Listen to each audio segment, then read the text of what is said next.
Frederick Weimar एक factory में काम करने वाले गरीब आदमी का नौजवान बेटा था। वो अपनी पढ़ाई आगे जारी रखना चाहता है, लेकिन उसके परिवार की माली हालत खराब होने की वजह से ये मुमकिन नहीं था। आस पड़ोस में छोटे मोटे काम करने के अलावा फ्रेडरिक को बॉक्सिंग करने का भी बहुत शौक था। वो शहर के एक छोटे जिम में ट्रेनिंग किया करता, जिससे उसकी टेक्निक भी काफी अच्छी हो गई थी। एक दिन उसके जिम में एक बॉक्सिंग ट्रेनर आया जो नेपोला नाम के एक नाजी स्कूल में टीचर भी था। वो अपने साथ अपने प्रोफेशनल बॉक्सिंग स्टूडेंट्स को लाया, जिनमें से एक के साथ फ्रेडरिक की बॉक्सिंग फाइट होगी। उसने बहुत जोरदार अंदाज में फाइट की, जिससे वो नाजी ट्रेनर भी उससे काफी इम्प्रेस हुआ।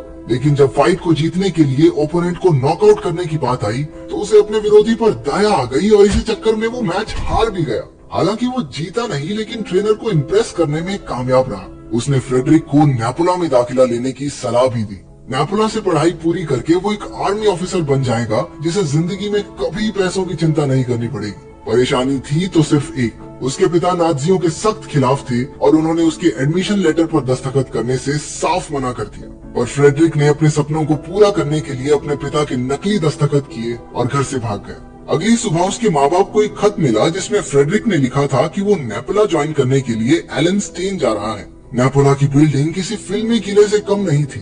उसे देखकर फ्रेडरिक की आंखें खुली रह गई। तभी वहाँ एक ट्रेनर आया और उसने फ्रेडरिक को उसके रूममेट क्रिस्टोफ से मिलवाया।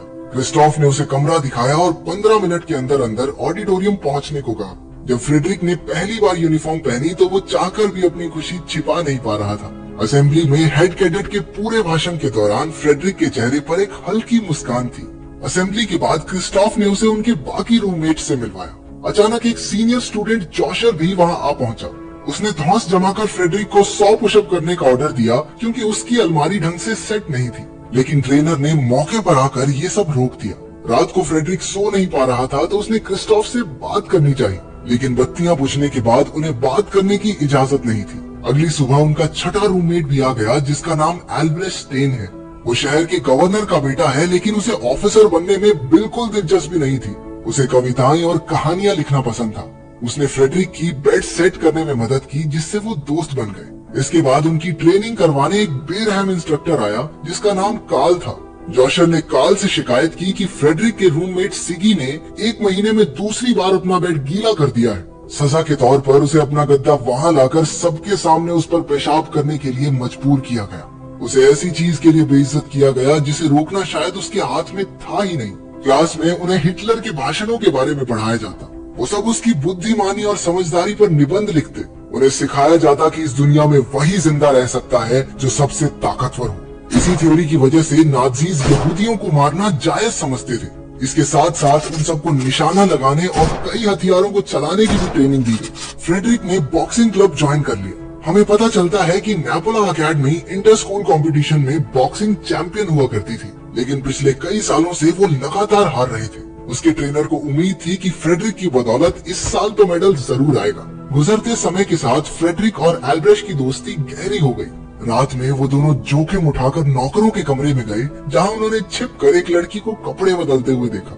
किस्मत अच्छी थी तो पकड़े नहीं गए, लेकिन एक बात तो पक्की है, 1982 हो या 2022, मेन विल बी मेन। अगले कुछ महीनों में उनकी ट्रेनिंग पूरे जोरों पर थी और फ्रेडरिक भी वक्त के साथ और बेहतर हो गया। फिर आया मुकाबले का दिन। फ्रेडरिक मैच में पूरी जान से लड़ा और अपने विरोधी को रस्सियों का सहारा लेने पर मजबूर कर दिया। लेकिन जीतने के लिए उसे अपने ओपोनेंट को नॉकआउट करना ही पड़ेगा, जबकि वो पहले ही हार मान चुका था।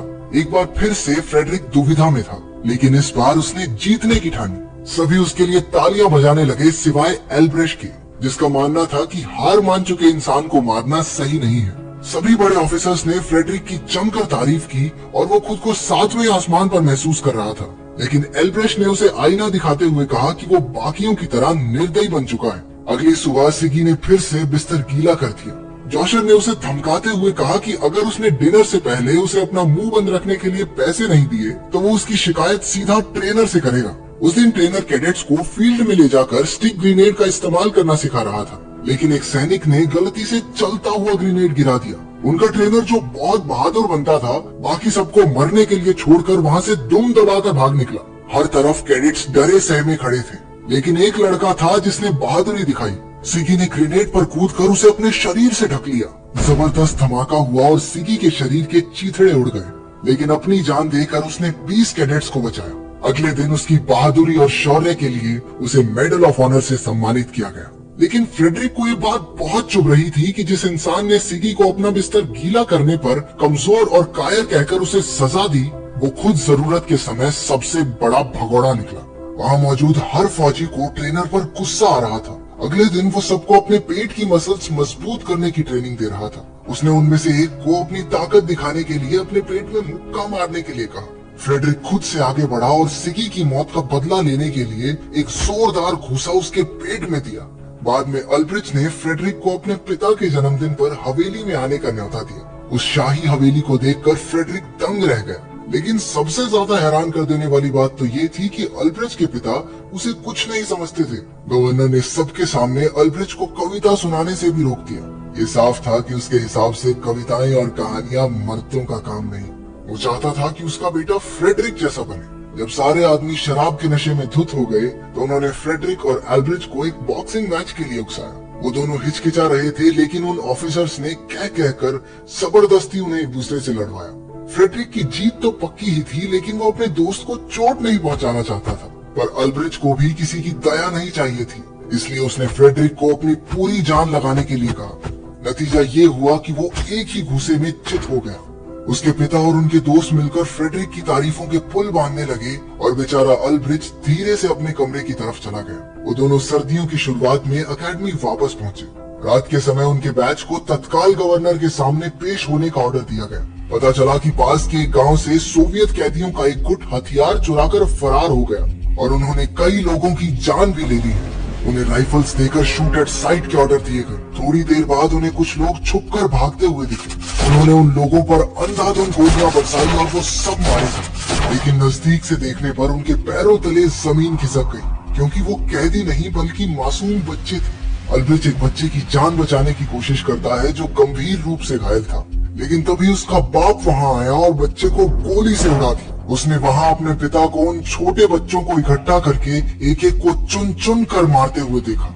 अल्ब्रिच के मन में हजारों ख्याल दौड़ रहे थे। उसे अपने पिता की इस करतूत से घिन आ रही थी। वहीं फ्रेडरिक की एक लड़के से मुठभेड़ हो गई, जिसकी वजह से 24 घंटे के लिए उसे जेल में डाल दिया गया। साहित्य की क्लास में टीचर ने सभी बच्चों को सर्दियों पर एक कविता लिखने को कहा। जब अल्ब्रिच को सबके सामने अपनी कविता पढ़ने के लिए बुलाया गया तो शुरुआत में तो उसने सर्दियों के बारे में ही अपने एहसास बताए, लेकिन फिर उसकी कविता एक अलग ही मोड़ लेकर नाज़ी विचारधारा के खिलाफ जाने लगी। बीती रात बेगुनाह बच्चों की हत्या करने के लिए वो अपने पिता को जिम्मेदार ठहराता है। टीचर उसे प्रिंसिपल के ऑफिस में ले गए, जहाँ उसके पिता को बुलाया गया।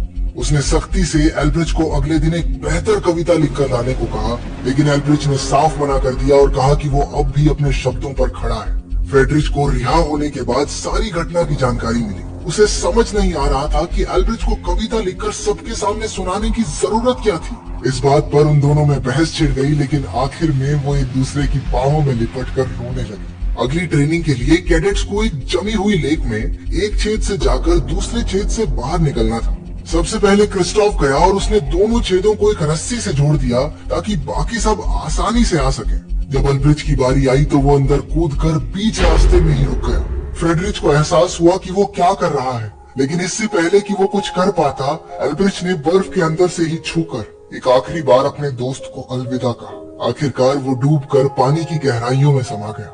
फ्रेडरिक बेबस होकर रोने के अलावा कुछ नहीं कर सका। उसके दोस्त उसे कमरे में ले गए। रात भर बैठकर उसने अपने दोस्त की शान में एक कविता लिखी, लेकिन प्रिंसिपल ने उसे अखबार में पब्लिश करने से साफ मना कर दिया, क्योंकि अल्ब्रिच किसी के लिए शहीद नहीं हुआ था, उसने तो आत्महत्या की थी। उधर अल्ब्रिच के पिता को भी उसके मरने की खबर पहुंची। उसने कोई दुख न जताते हुए कहा कि अल्ब्रिच कमजोर था। फ्रेडरिक उसकी मौत का शोक मना रहा था, पर उसके बॉक्सिंग इंस्ट्रक्टर ने बताया कि बॉक्सिंग टूर्नामेंट का आखिरी मुकाबला कल होगा और वो चाहता है कि फ्रेडरिक उसके लिए पूरी तरह तैयार रहे। अगले दिन गवर्नर भी दर्शकों में मौजूद था। उसके चेहरे पर ऐसी मुस्कान थी मानो उसका बेटा कभी मरा ही नहीं। फ्रेडरिक पहले राउंड में पूरी जी जान से लड़ा और अपने ओपोनेंट पर पूरी तरह से हावी पड़ रहा था, लेकिन गवर्नर का मुस्कुराता चेहरा देख उसका दिमाग हिल गया। वो जानबूझकर पिटने लगा, ये सोचकर कि अपने दोस्त के हत्यारों को तो नहीं जितवाएगा। अंत में उसका ओपोनेंट जीत गया और नेपोला अकेडमी के हाथ से फिर से मेडल निकल गया। उनकी बहुत बेइज्जती हुई। अगले दिन फ्रेडरिक को अपने सारे कपड़े उतारकर कमरे तक नंगा जाने की सजा दी गई। जब उसने अपना सारा सामान पैक कर लिया तो उसे एकेडमी से निकाल दिया गया।